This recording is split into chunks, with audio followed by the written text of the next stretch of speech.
Hi, Hi, haters. haters. Or should I say, hey, Mr. Ronstein. Yeah. Okay, anyways. Yes, here we are. I'm Kayla, I'm Soda, and and we we couldn't couldn't be be nicer. nicer. It is Kayla's birth month. It is my birth month. And so we're going to talk about one of my favorite movies of all time, Funny Girl. If you haven't guessed it, you're not the best yet. But I was instructed to watch this over WhatsApp. I received my instructions. I said, sir, yes, sir.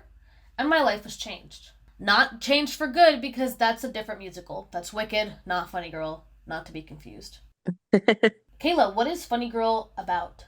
it was directed by William Wyler, who also made Roman Holiday. And yeah, it's a retelling of Fanny Brice's life, who was a famous vaudeville star, and her fast rise to stardom, and how she finds the love of her life and subsequently loses him. And yeah, we're in it for the ride and all the music and all the Barbara. Tell the crowd why you hold this movie so dear. Funny Girl is just such a special movie. I think having it be about a woman at the center who's just so unsure of what she can give the world because she doesn't feel beautiful and she's told that she's not beautiful, and that the business she wants to be in is so dependent on conventional beauty, and that scares her. But the only time she feels free from that is when she's performing and she's on the stage. We get to watch her become her fullest self. We watch her fall in love. And the really beautiful thing about her being in love is that what she looks like never matters. He looks at her like she's the moon. It's just, I don't know. I love it. I love that movie. It's so good. And the musical. Which you had also the chance to see. I did go see it last May. I saw Katarina McCrimmon, Miami's very own. Hey girl. She was amazing. As someone who is coming out of the Glee pipeline, I was indoctrinated into Glee at an early age. So it was just so beautiful to see all of these songs in context. It stars Barbara Streisand, Babs, in her first ever film. The musical did come out first, and she was Fanny Brice in the musical on Broadway, and then they made the film, and she made her film debut in it, and got an Oscar. She won the Oscar. She tied with Katharine Hepburn. They both won. Yeah, I guess they do that. Omar Sharif, the most beautiful man ever, plays Nikki Arnstein, her love interest. Men do what they do and ruin everything, even things that literally have nothing wrong with them. And what did you say when you were watching the movie? Because I thought it was super funny. Yeah, so my thing is, I didn't know this was a love story. As silly as that may sound, I didn't know this was like a romance movie. I figured it would be in there, but really I thought it was going to be about Fanny Brice trying to make it big. But in the movie, she literally is like, wait a minute, this is happening way too easily. I haven't even struggled. And she's not gonna, not career wise, she's not gonna struggle. So when the movie began to be about her and Nikki, I was like, oh my god, okay, well, you know what? As long as her career is fine and he doesn't ruin her career and she gets to do her thing. And so that kind of leads us to our first topic, which is that as important as her career is, that is not where she has to struggle as much. We see that she struggles, like, like you said, when she's assigned to sing this part in a song about how beautiful of a bride she is, she's like, well, no, that's actually not true. But then after that, she's on this upward journey of success where she makes money, and even when she has a kid with Nikki and then she goes back into her career, she has a career waiting for her. The audiences love her. So then as the movie kept going, I kept waiting for the other shoe to drop with Nikki, but then, and we were like halfway through the movie and nothing bad had happened between her career and her man, and I was like, maybe this is a perfect movie. Maybe nothing actually goes wrong. There's literally no conflict. We just watched Babs sing for 2.5 hours. I'm not even complaining. I guess you could complain about that, but I was like, okay, I'm in it. This is an epic. I don't care. Everything might end up just perfect. And then you have 30 minutes left in the movie, and he picks up the phone and is like, "Actually, I'm gonna go to jail." He is Al Pacino in The Irishman. I'm going to jail. She's trying to be the perfect wife, and she recognizes herself that her career might be a roadblock in that instance. And when shit does start to hit the fan with Nicky Arnstein and his career of gambling, because that is his profession, he is a professional gambler. Which I didn't know was a thing. I mean, it's not. So that from the jump is kind of sketchy, but he's so beautiful and charming, and he loves our girl. And that's all that matters.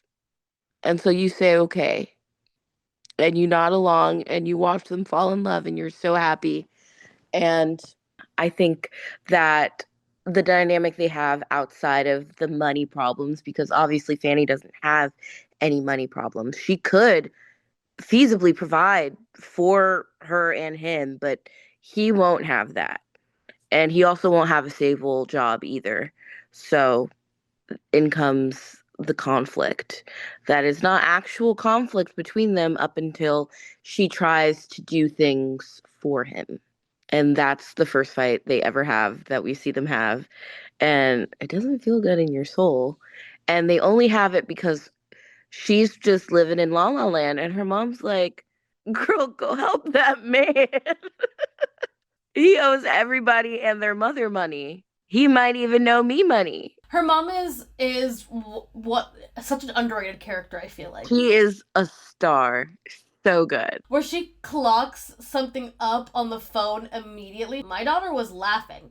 What do you have to laugh about at 10 o'clock in the morning?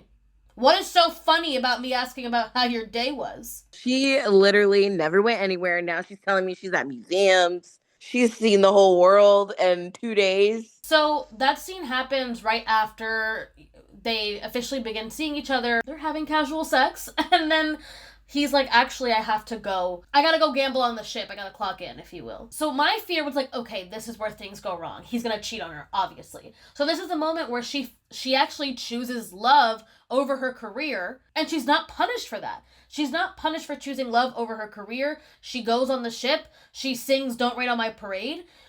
And then he's there and he welcomes her. They kiss. It's a beautiful moment. Everything is perfect. She's like, "Actually, I want to get married." He's like, "Okay, if I make money at this gambling moment, we will." He comes back in and you're like, "Oh no. Oh my god, he lost everything. They're not going to be together." Yeah, and then he calls her Sadie, and she's like, "You fucking lost. Oh my God." And she's like, "What did you just call me?" And again, nothing is wrong. So yeah, I think that is what floored me the most. I was in there being like, you know what? As long as her career is okay, I can handle whatever happens. That's what I care about because that's what she cares about. But then as the movie goes on, you're like, okay, yeah, her career is fine, but her career was so great that it threatened her relationship. It threatened the masculinity of the one that she loved and who couldn't get past that, and she loses him, and that it all culminates into this last scene where she's singing "My Man" covered in darkness, like, and she's just crying, and I could not stop crying. From I think the moment that like they break up, quote unquote, before he goes into prison, crying, and that moment where he's like, "Oh, but you're gonna be fine. You know, the moment you're on stage, you're totally fine." And she like says like, "Yeah, you're right. I'm fine." And then she goes on stage and it's like, no, she's not. Just because she's this phenomenal performer does not mean she does not bring this stuff onto the stage with her. And yes, it makes her an even better performer, but again, like, at what cost? Yeah, it's a good one. It's a good one. I watch it at least once a month. Sometimes I just skip to watch certain parts. Sometimes I just want to watch the last 30 minutes to torture myself. Sometimes I just want to watch the first act. Or sometimes I just watch the middle. I wonder, is Nikki a more musical lead in the musical? Because his singing is very sporadic in the movie. No. In the original, no. There's not that much singing, I don't believe, from Nikki. But now my ideas about the musical are colored by the one that I just recently saw, which is God, what is the musical word for reboot? Revival! Revival. See, yes, exactly. So they do different things in the revival. Some things are a duet, And I don't super love Nikki in the musical because they make everybody a lot meaner in the musical, which I dislike. Hot take coming from you. Yeah, I dislike that. I just think this movie is so like wholesome and warm, you know? Like the only person that's really mean to her is that fucking neighbor lady that keeps calling her fucking ugly. Everybody else is like, yeah, Fanny, we love you. And I'm like, yeah, word. She needs that. Keep telling her you love her. Stop calling her ugly. Wow. A hater's call to make the musical with less hatred. Yeah, so I don't even want to hear from Nikki. Yeah, it could just be like realistically not thinking that Omar Sharif could carry and be on par with Barbara Streisand vocally. But I think also narratively, it works really interesting that he so rarely enters this musical space with her. Because again, it's this idea that her career and her love are very separate. You get comfortable with that idea that the both things can coexist, and then they can't. They can't anymore. And her career does matter to him because he's so insecure. And so that he is never really able to enter this sphere, and that again, the musical ends with this declaration of her loyalty on that stage and kind of going against everything that she said to him in person. Yeah, I'm okay.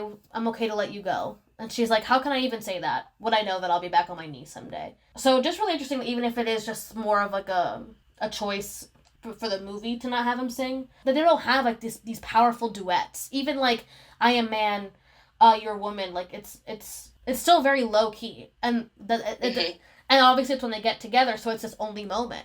But like when she was singing People and he was just watching her, at some point the camera abandons the fact that Nikki is there completely and is just watching Barbara perform. This is so crazy. At the end of the day, he is a spectator too. Like he chooses to remain a spectator. That's how we meet him the first few times. He's just watching her. And I love that because the first thing she does at the beginning of the movie, it takes place right when he's about to come home from jail. We don't know that yet when the movie begins. We're kind of watching her life in retrospect as she is, and she goes and she sits in the audience and she says, I figured I'd see it differently from here. It's the only seat I've never sat in. And so she's trying to see it from his view this whole time. And so she's reflecting on her life and everything that she's done, and she's watching it as if she were the audience. And when we come back to present time, she says she's okay with whatever happens, presumably because like us, she thinks, well, as long as I have my career, I think I'll be okay. And then the moment happens, I don't think that we should be together. And they break up, and then she goes and does My Man. And we're all crying. Yeah, I agree. And the fact that she spends this whole movie being like, I'm a comedian, I'm a comic. And then for this last performance to have no humor in it at all. What does that even mean for her arc as a performer? Let the audience see this vulnerability and to not rely on laughs, but rely on sincerity and pain on this stage. My Barbara movie was Yentl. Obviously, they're very similar, and I was revisiting Yentl a little bit because this week in the class at ITA, we're talking about women dressing as men across cinema, and that Yentl's obviously in there, but then just the fact that Barbara as a director getting to direct Yentl and just like witnessing her own like star arc between Funny Girl and Yentl, and that like that really famous scene that's been circulating was like where she's like directing Mandy Patinkin while being yelled at by him, and that she can just so brilliantly play all these parts, and that Funny Girl was her first time being in front of a camera versus things like Yentl, and how she's able to weave music through that is just fabulous stuff.